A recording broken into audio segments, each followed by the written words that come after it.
1 Coríntios capítulo 5, verso 7, a parte B, diz assim: porque Cristo, nossa Páscoa, foi sacrificado por nós. Pastor Vanderlei, prazer, querido. A sua esposa, uma alegria. O irmão viu que se cumpre a palavra profética da carteirinha, né? Eu sei da história. Deus te usou. Nós sabemos o que o Espírito Santo fez.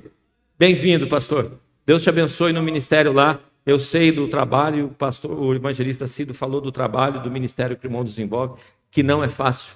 O Espírito Santo forge os teus braços, o teu emocional, o teu psicológico, para o irmão continuar a fazer tão grande obra, que nem o irmão imagina o desdobramento de tudo isso. Que Deus te fortaleça lá, querido. Muito bem-vindos. Bem-vinda, irmã. Hoje eu convido você, nessa manhã, a ter um olhar para a cruz com alguns olhos mais renovados. A igreja cristã evangélica protestante brasileira, ela comete um erro muito grande. Não posso generalizar, mas eu digo na sua maioria, por conta da ideia mercantilista, por conta da ideia de um marketing que o sistema, eu preciso usar essa palavra, eu acho ela bonita, quem usa muito ela nas suas pregações, quando fala de sistema, é o nosso amigo evangelista Edson Teixeira, e ele fala que fica chique, o esquistossomaio, né? O sistema desse mundo, vem com uma ideia de sempre distorcer aquilo que a palavra de Deus traz e coloca em alto lugar, em um lugar de um patamar de destaque. E nós celebramos mais o Natal, sobretudo numa visão, repito, mercantilista, sem ter um foco do nascimento de Jesus, e sim, uma coisa de um Papai Noel que anda com rena, um negócio que não faz o menor sentido.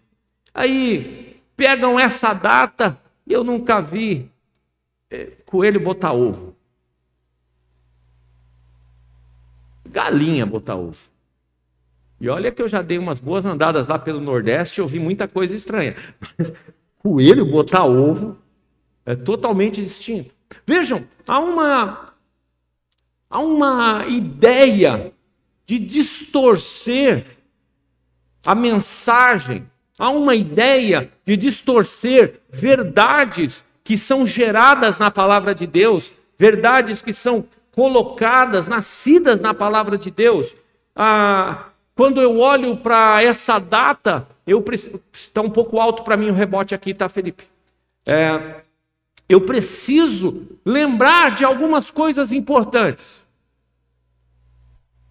Há um desentendimento de algumas coisas. Quando nós olhamos para a questão histórica da Páscoa, nós vamos encontrar lá em Êxodo a história. Vou voltar um pouquinho antes ainda, de quando o povo está ali no Egito, preso, escravo, e ali nasce a Páscoa, mas eu quero voltar ainda 500 anos aproximadamente antes, com Abraão.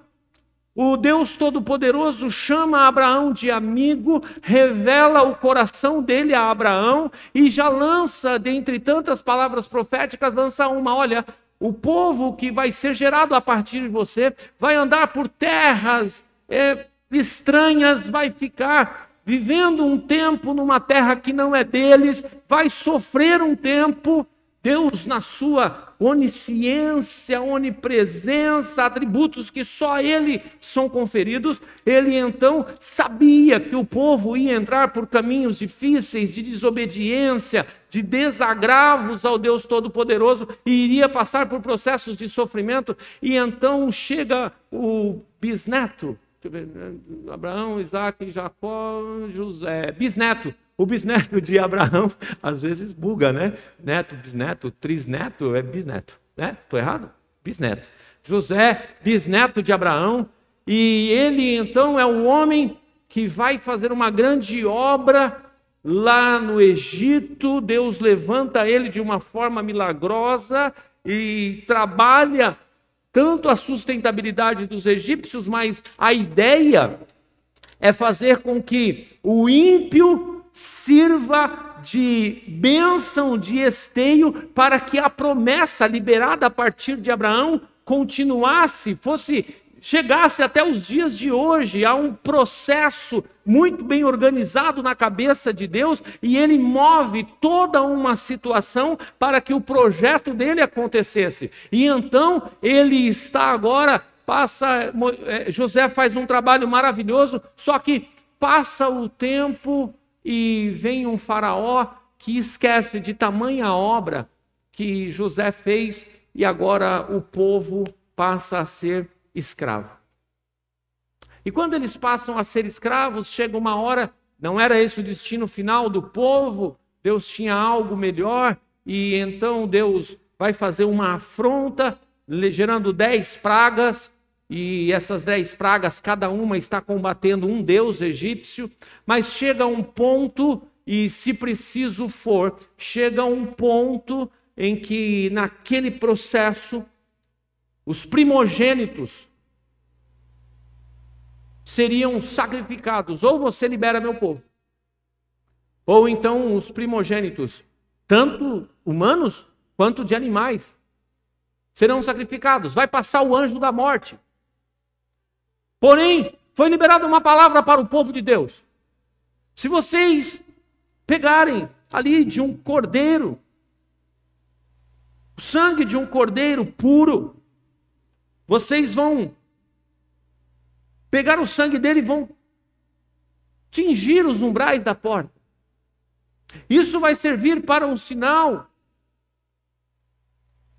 que o anjo vai passar sobre essa casa, mas não vai entrar nessa casa e não haverá morte nessa casa. O que está acontecendo aqui não é algo simplesmente pontual. O Antigo Testamento tem uma coisa que nós chamamos de arquétipo, ou seja, é um modelo, é uma maquete daquilo que aponta para algo muito maior. Essa bênção está sendo liberada ali especificamente sobre o povo hebreu, mas há um apontamento profético que Jesus, um dia, ele seria o nosso cordeiro pascal. A palavra no original, no hebreu ali, é pechá, passar por cima. Então, um dia, viria aquele, o cordeiro perfeito, que tira o pecado do mundo, e o sangue dele faria com que, quando a morte vier, ela não entre na casa daqueles que têm a marca do sangue desse cordeiro. A morte vai passar por cima, porque há uma identidade, porque Cristo, o Cordeiro perfeito, seria liberado. E quando Paulo declara isso, que Cristo foi sacrificado por nós, ele está nos chamando, igreja, a entender o processo da libertação, que antes do Egito apenas, mas agora para nós. E eu pergunto para vocês aqui, para essa plenária, existe algum judeu aqui? Hebreu de hebreu? Judeu de sangue real judeu? Então eu estou falando, assim como eu, para um público total de gentios. Aleluia. Irmãos, inicialmente, nós nem estamos nesse projeto. No Novo Testamento vai dizer que nós somos zambujeiros. Nós somos enxertados na árvore. E essa coisa de ser gentil, salvo por Jesus, é um negócio tão maravilhoso, porque todas as bênçãos, os projetos iniciais que foram feitos e liberados para os judeus, que quando esse cordeiro bendito pascal, o verdadeiro sentido da Páscoa vem, eles rejeitam. Eu oro, a Bíblia me ensina a orar por Israel, eu oro. Mas ao mesmo tempo eu falo, puxa, que bom, evangelista Cido, que eles rejeitaram. Porque agora a graça ela transbordou, pastor Israel, e chegou para a gente como eu e como você. O Cordeiro Pascal, a verdadeira Páscoa, ela está liberada sobre nós e agora nós temos redenção eterna em Cristo Jesus.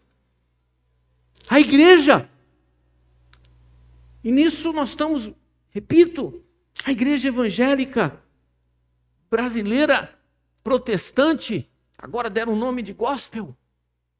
Que mais? Worship. Meu Deus, quanto título. Church. Era para ser só lavados e remidos no sangue do Cordeiro. Mas estão vindo tanto título estranho por aí. E o que precisa ser de excelência não acontece. Eu louvo a Deus, porque aqui em São José dos Campos tem uns irmãos que entenderam isso. Eles fizeram 10 sessões de um alto de Páscoa lá. Eu tentei ir, nem consegui. O povo da igreja aqui tentou, em 30 segundos, nunca vi isso, 50 mil vagas. Lotou assim. Nem final de Copa do Mundo tem. Que coisa incrível. Gente vindo de vários lugares do país para fazer um alto de Páscoa. A igreja, caravana, né? Olha aí. Vocês foram, né? Conseguiram, né? E eu fiquei para trás. Ano que vem arruma um para mim também, porque nós tentamos, gente. Minha mulher, era 7 da noite? 7 da noite ela ficou desesperada. Como assim acabou? Eu estou aqui desde o primeiro segundo, acabou. Foi um negócio, congestionou, o site travou. A filha que conseguiu. Filha, lembra do pastor? Amanda, lembra de mim. Depois vocês mandam isso para ela, o link. Queridos, nós temos que aprender, isso nós temos que aprender com o católico romano. Você vai hoje nas igrejas católicas romanas, está um movimento. E o evangélico protestante pegou o feriadão prolongado para ir para a praia. Organiza o ano inteiro. Tem um monte de data. E vocês sabem que eu não tenho problema nenhum com isso. Vão viajar, vão descansar. Quem está aqui não tinha que estar ouvindo isso. Isso eu estou falando para o pessoal da internet, tá bom? O pessoal que vai ver depois. Mas a igreja evangélica, ela erra muito nisso. A data da Páscoa, essa é a grande data do cristianismo. Hoje é um dia que as famílias precisam se reunir à mesa e não só fazer uma oração de agradecimento pelo pão. Nós precisamos hoje sentar à mesa e nós temos que parar um minuto, pensarmos e conversarmos sobre isso. Nós precisamos repensar a nossa postura enquanto cristãos. É essa data que mudou a história. É essa data que nos inclui no plano divino, através dos séculos e para todo sempre.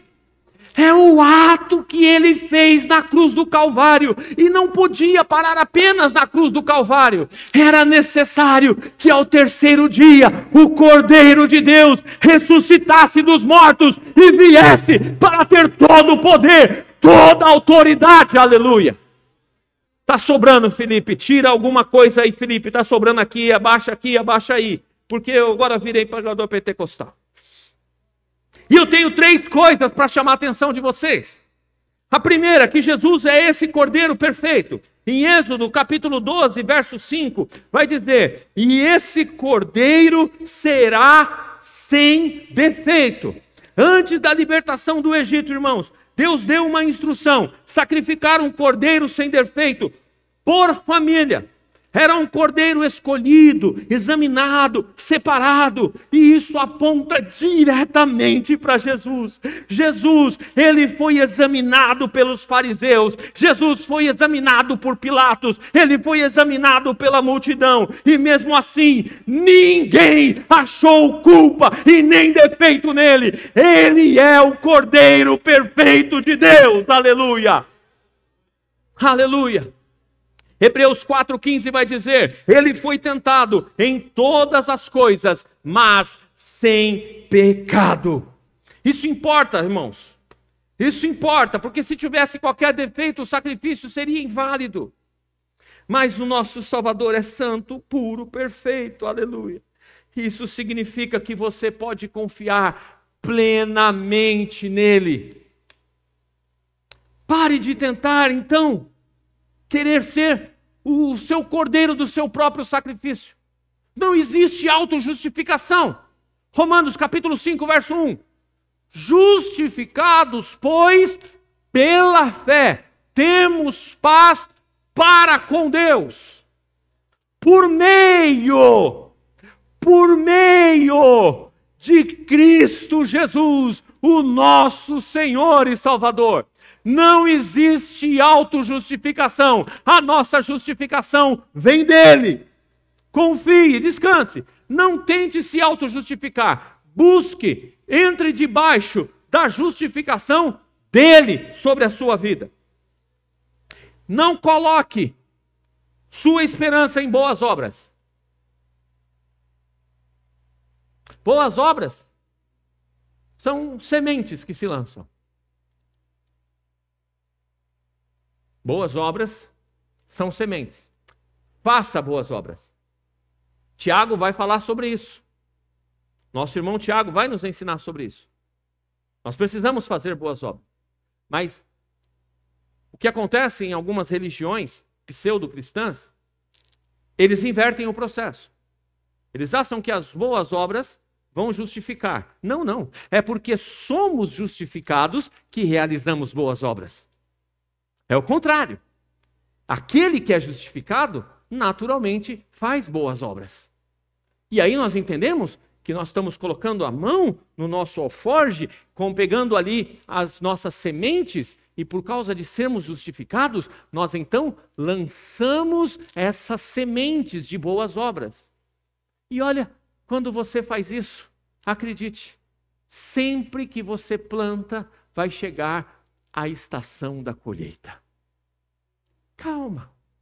O teu pai que cuida de você, o teu pai que te vê no secreto, ele vai gerar a estação da colheita. Fique tranquilo, se tem uma coisa que Deus é plenamente justo.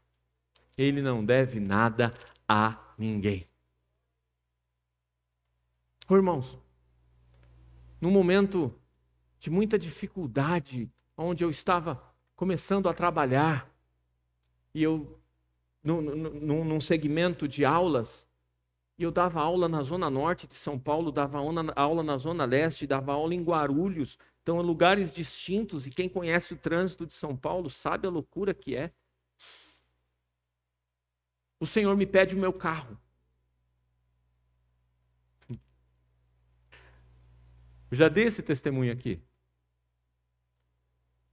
Meu pastor já tinha pouco cabelo, tadinho. Ele estava ficando quase sem os cabelos, porque nós estávamos pagando aquele terreno na Avenida Ultramarino 616. Estava faltando dinheiro para pagar uma parcela intermediária de R$34 mil. A igreja não tinha naquele mês, estava uma dificuldade terrível. Meu pastor se moveu em fé. Hoje nós temos lá um patrimônio multimilionário. Eu peguei meu carro e dei meu carro. Tanto é que ele não queria receber o carro. Ele falou, eu sei que você precisa desse carro para trabalhar. Eu falei, pastor, pelo amor de Deus, fica com esse carro. Eu preciso voltar a dormir. Eu fiquei 1 ano e meio andando a pé. Nunca reclamei. Chuva, frio, a minha violinha debaixo do braço e trabalhando para buscar o pão de cada dia. Sempre trabalhei, muito. Aí de repente o Senhor vem, me dá um carro. Aí o Senhor vai, toca no coração de uma viúva e falou: Deus mandou te ajudar a pagar a parcela de um carro.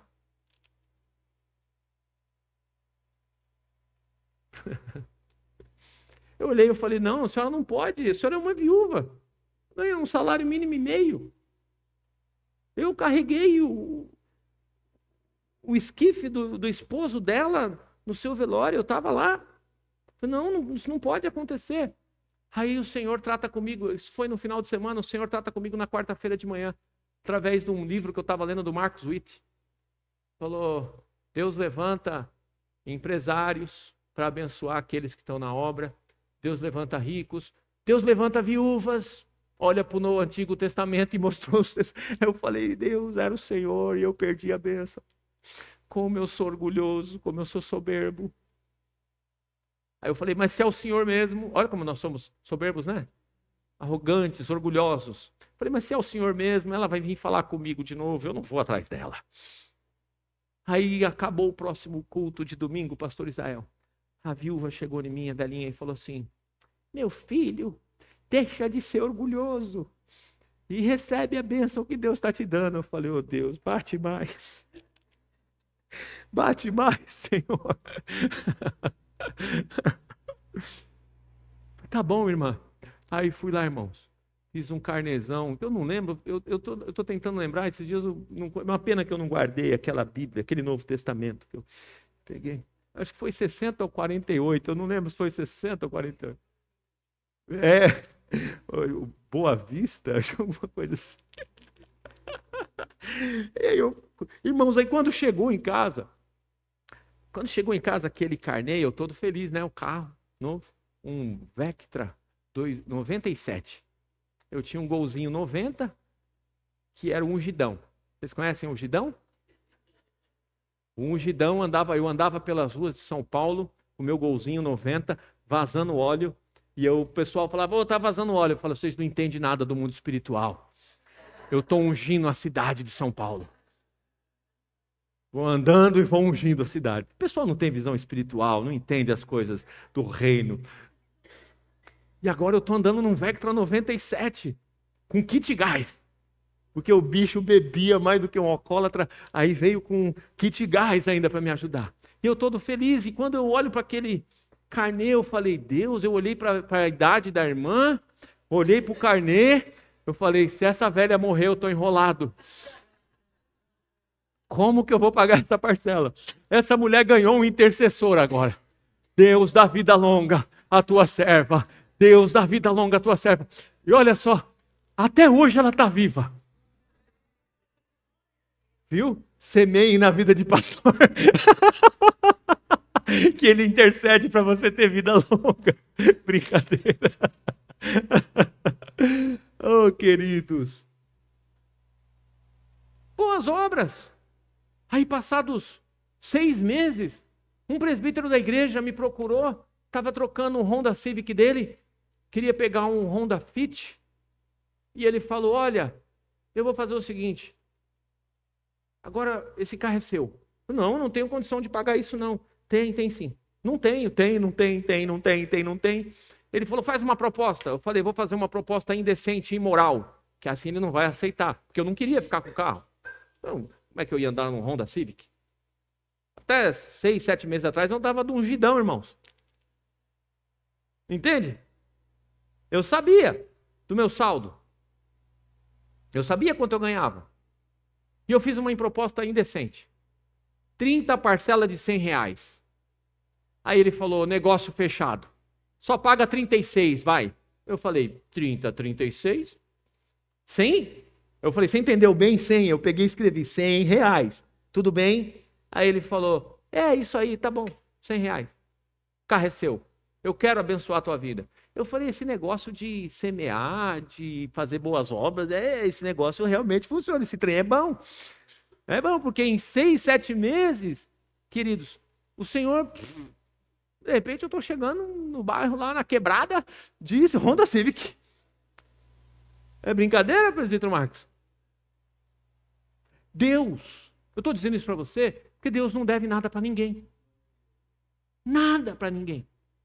Toda semeadura no reino, por você ser justificado e ter um coração grato por causa da justificação, conforme nós cantamos aqui hoje, tudo que eu tenho é teu. A minha vida já é dele. A saúde que eu tenho é ele que dá. Os recursos que eu tenho é ele que dá. Os dons, talentos, tudo é dele. Então nós temos que ter essa alegria de não colocar a nossa esperança em boas obras. Mas as boas obras, elas fluem por causa da justificação. Consegui ser claro, irmãos? Amém? Eu estou tentando ser bem didático. Segunda coisa, o sangue dele nos livra da morte. Êxodo 12, 13. O sangue vos será por sinal nas casas, e vendo eu o sangue, passarei por cima de vós. No original, pechá. Tem um pessoal que gosta, de ficar falando essas coisas, eu acho engraçado. Passagem por cima, como eu disse aqui nessa introdução. O que livrou então os primogênitos da morte naquela noite no Egito? Não foi o medo dos egípcios, não foi o esforço dos hebreus, foi o sangue nos umbrais. Irmãos, Deus prometeu que ia fazer e ele fez. No outro dia pela manhã, todos os primogênitos egípcios estavam mortos. E todos os animais primogênitos também estavam mortos. Porque o Deus Todo-Poderoso tinha um pacto com Abraão. Empenhou a sua palavra com Abraão, que ele levantaria um povo, que esse povo tinha um destino certo. Não tem Egito, não tem Satanás, não tem inferno, não tem nada que possa parar a promessa e a palavra do Deus Todo-Poderoso que ele empenhou sobre os teus filhos. Se Deus empenhou uma palavra na tua vida, se há uma promessa na tua vida, o inimigo pode se levantar, Faraó pode se levantar, Satanás pode se levantar, principados, potestades podem se levantar, mas a palavra dele vai prevalecer sobre a tua vida. Se preciso for,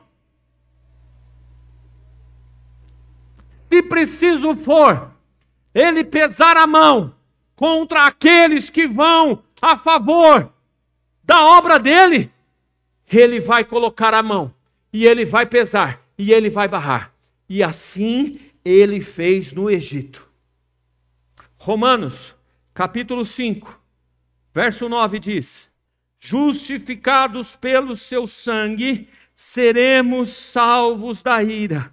A morte não tem mais domínio sobre nós. A condenação não tem mais lugar sobre as nossas vidas, porque o sangue já foi derramado sobre todos nós, igreja. E hoje nós não carregamos o sangue nos umbrais da nossa casa. Hoje nós carregamos no nosso corpo, na nossa vida, as marcas do sangue do Cordeiro. Sabe por que o diabo não te destruiu ainda? Porque quando você acorda de manhã, quando você levanta e sai pelas ruas, isso é uma figura de linguagem, mas acontece no mundo real.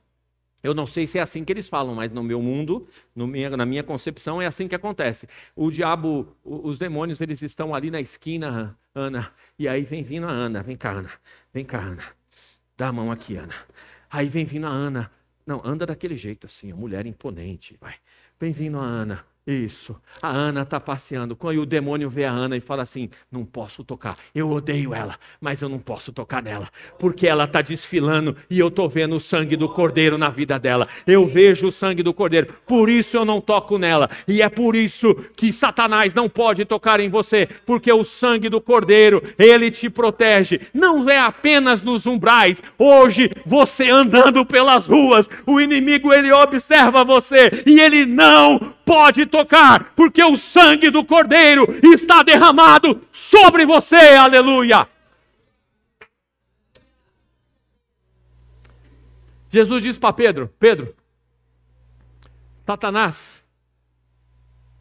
ele está tentando, ele quer te devorar vivo, cara. Se ele pudesse, ele te peneirava. Essa é a ideia do original. Se ele pudesse, ele te peneirava. Mas sabe, Pedro, por que ele não pode te peneirar? Porque eu te protejo. Sabe, igreja, se o diabo pudesse, ele nos peneirava vivo. O diabo tem um ódio tão grande de mim, porque eu estou causando estrago no inferno há muitos anos. Mas faz muitos anos que eu dou prejuízo para o inferno. Sabe, eu nunca vou levantar uma bandeirinha branca e falar para ele: vamos fazer paz. Nunca haverá paz entre eu e ele. Porque eu sou uma pessoa que é nascido, e eu sou, segundo Efésios, eu sou predestinado nele para fazer com que a obra dele seja conhecida, que o evangelho genuíno seja pregado, que pessoas, vidas, famílias sejam empoderadas. Isso vai diretamente contra as obras de Satanás. E é por isso que, se ele pudesse, ele me peneirava vivo. Mas o sangue do Cordeiro me protege. É ele quem tem o meu destino nas mãos dele. Igualmente é com você. Se você está aqui essa manhã, é para você saber que agora não são apenas o sangue nos umbrais. Para aqueles hebreus, pastor Israel, era só um sangue nos umbrais. Aquilo é apenas um arquétipo, um apontamento para pessoas como eu e você, que andamos pelas ruas de Atibaia, São Paulo, por esta nação, e nós temos o sangue do Cordeiro em marca nas nossas vidas. Oh, igreja, tem um pregador na televisão que ele fala assim: essa é para glorificar de pé, igreja. Isso é para empolgar, irmãos. É para ficar feliz. Você carrega o sangue do Cordeiro. Me ajuda nessa pregação e fala para duas pessoas: o sangue do Cordeiro está sobre você. Aleluia. Aleluia. Aleluia. Aleluia. Aleluia.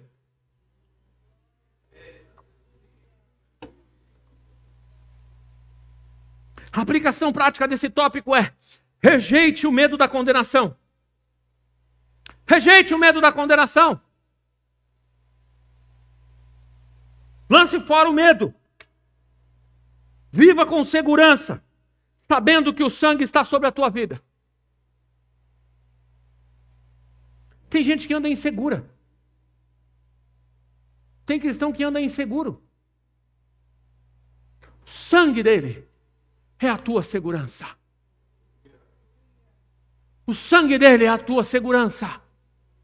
Aleluia. Me ajuda. Hoje eu vou abusar. Fala aí pro seu irmão aí. Eu não gosto muito disso toda hora não, mas fala pro seu irmão aí. Tá com medo de quê? Tá inseguro por quê? Alguém fala isso pro pastor Marcos aqui, ele tá só. Alguém fala isso pro Dário lá, ele tá só. Alguém prega isso pro Dário. Fala para essa pessoa: não precisa ficar inseguro não, porque o sangue do Cordeiro está sobre você.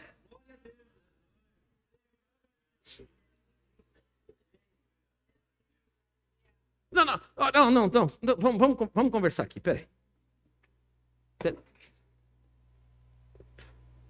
Ô Jesus, eu acho que eu não estou conseguindo explicar. Tem uma conversa aqui de pai para filho. Você vai falar com empolgação para essa pessoa do seu lado assim, ó. Presta atenção no que esse pastor está falando hoje.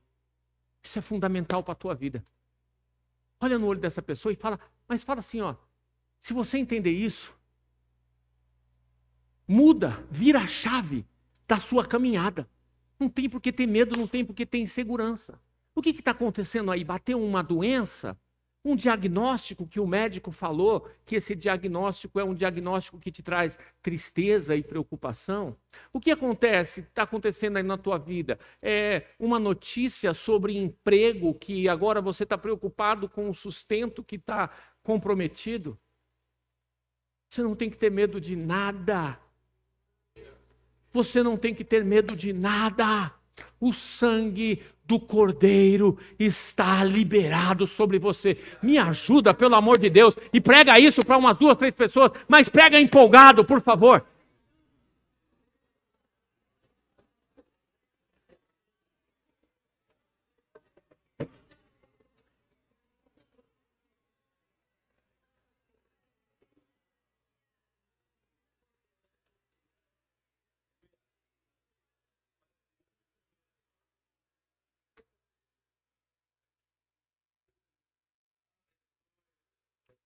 Outra coisa, ó.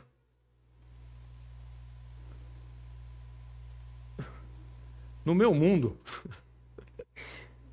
teológico, lendo a Bíblia, cada um tem o seu mundo teológico, né? Lógico, existe a teologia, mas existe um mundinho paralelo ali. Satanás tem uma carteira de trabalho.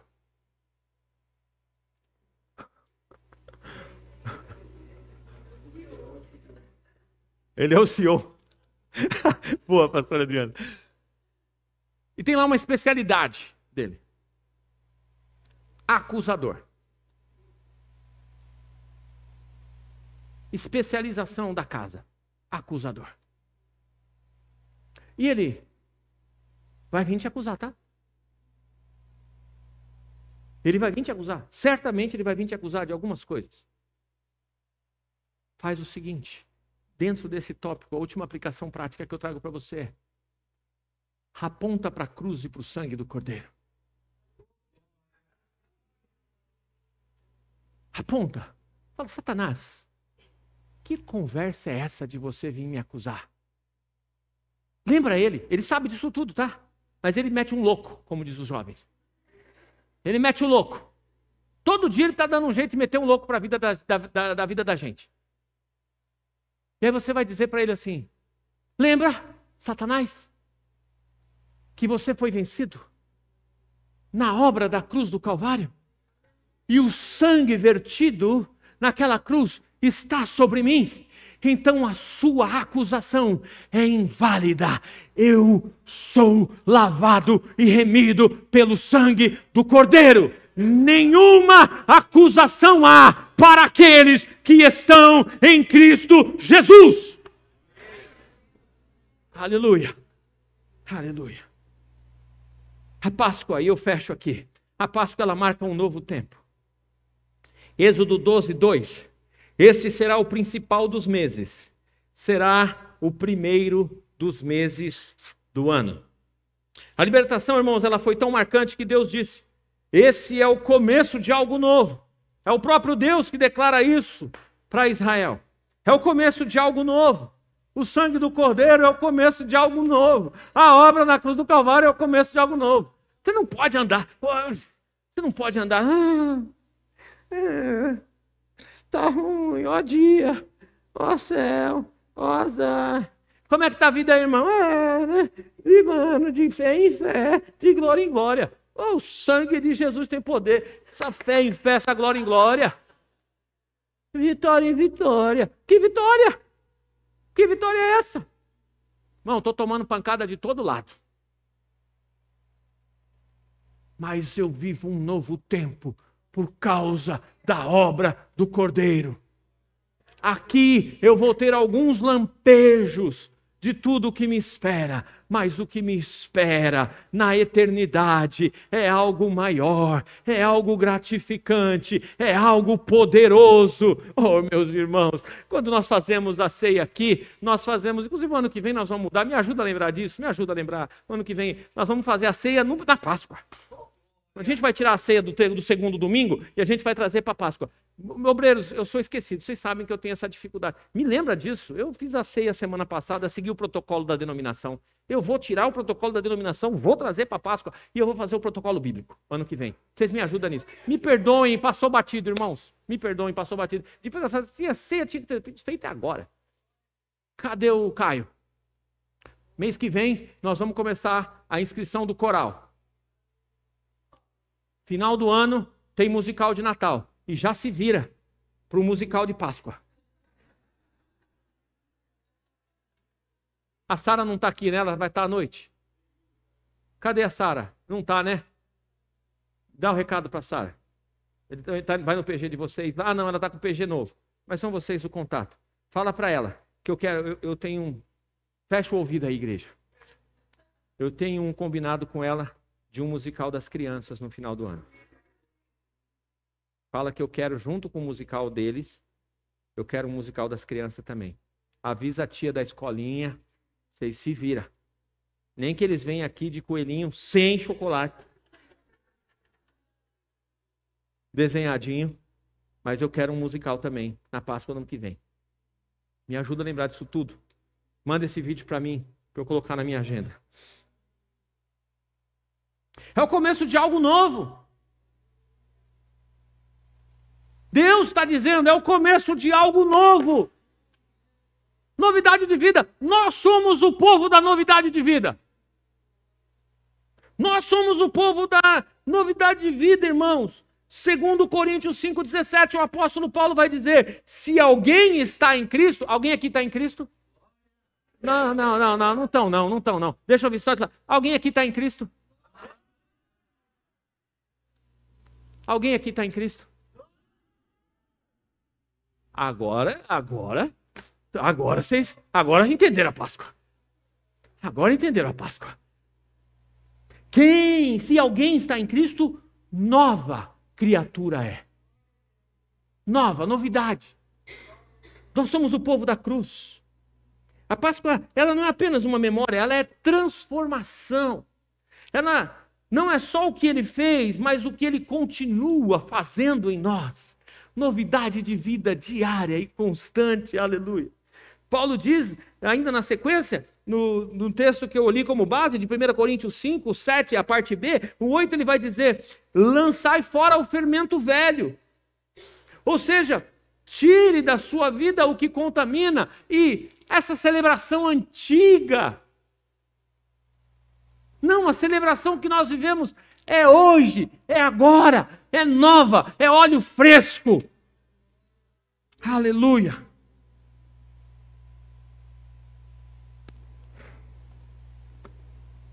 Amados, essa é a nossa Páscoa. Ele, Jesus, é o Cordeiro perfeito, cujo sangue nos livra da morte e nos dá um novo começo. Hoje, Deus te chama para parar de lutar com as suas próprias forças, para crer no sangue do Cordeiro, para abandonar o fermento velho e viver como nova criatura.